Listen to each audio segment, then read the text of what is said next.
this great phrase, necessity is the mother of invention, has come to mind so many times in this last 2 years, because the human mind, the human heart, has such ability to tap into creativity, to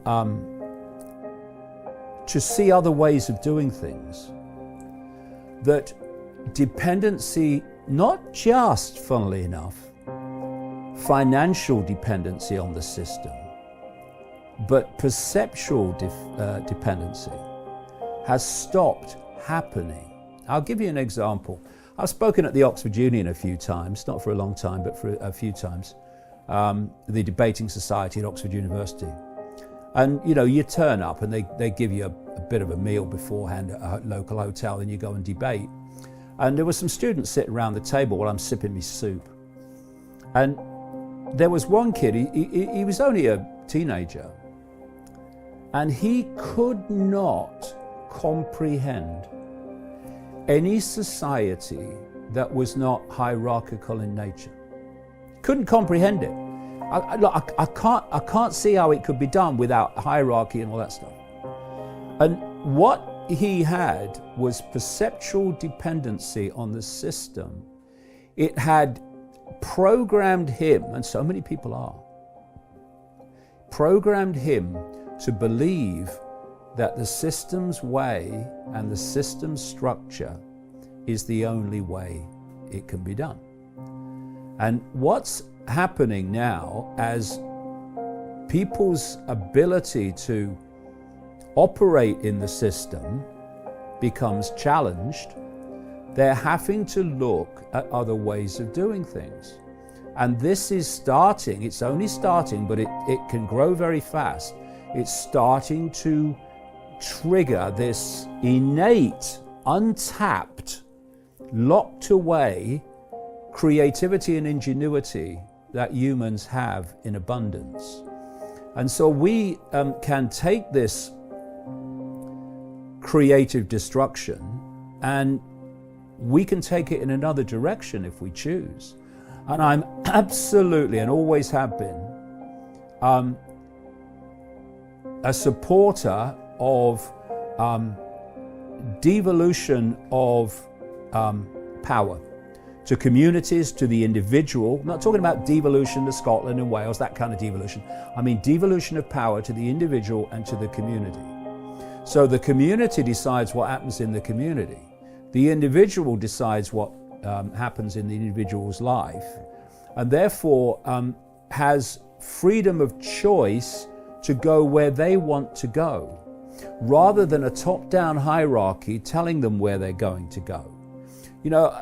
This end of this structure, while they want to put an even more tyrannical structure in place, in this state of flux at the moment, we can intervene as a human race, or large numbers of us, and take this in another direction. But to do that, we've got to free ourselves of this perceptual dependency on the system, in that we see the system, well, the system's falling down. Yeah, mate, that's the system that put you in a hovel. That's the system that has screwed you all your life.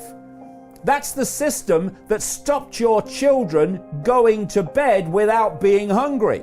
This system needs to go.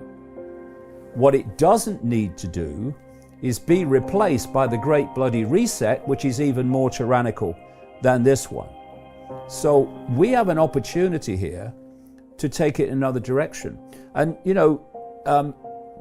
people, once they free themselves from this perceptual dependency on the system and say, well, hold on a minute, are there other ways of living our lives? Are there other ways of doing things? Oh my God, there are. And the more that you can give power to individuals and power to communities, the better, because it's a simple equation. I've talked about this so many times. If the few are going to control the many, they can only do it in two ways.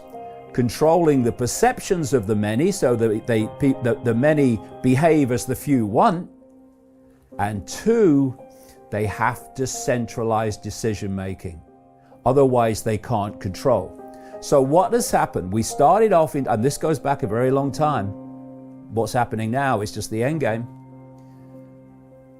We started off in tribes, and in humans anyway, and the tribes decided what happened in the tribe. Then we had this amalgamation of many, many tribes in different parts of the world called nations. Now a few people at the middle of the nation, the top of the nation, are dictating to all the former tribes.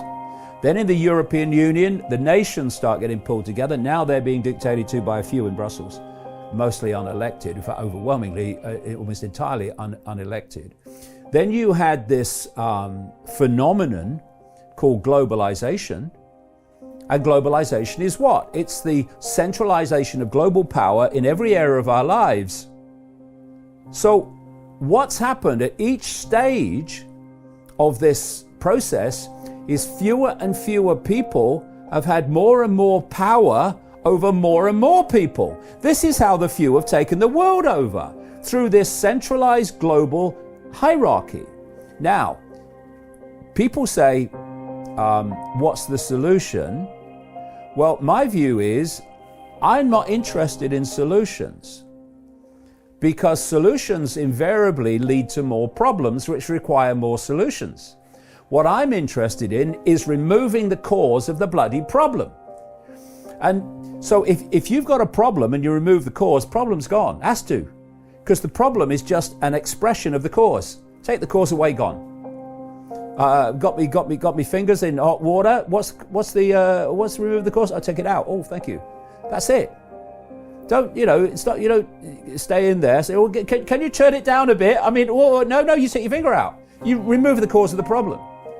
So if the cause of the problem is centralization of global power, which it has to be for the few to control the many globally, it's what the world government's about, and the world army and the world central bank that they're planning, then you take away centralization of power and you give power to individuals and communities.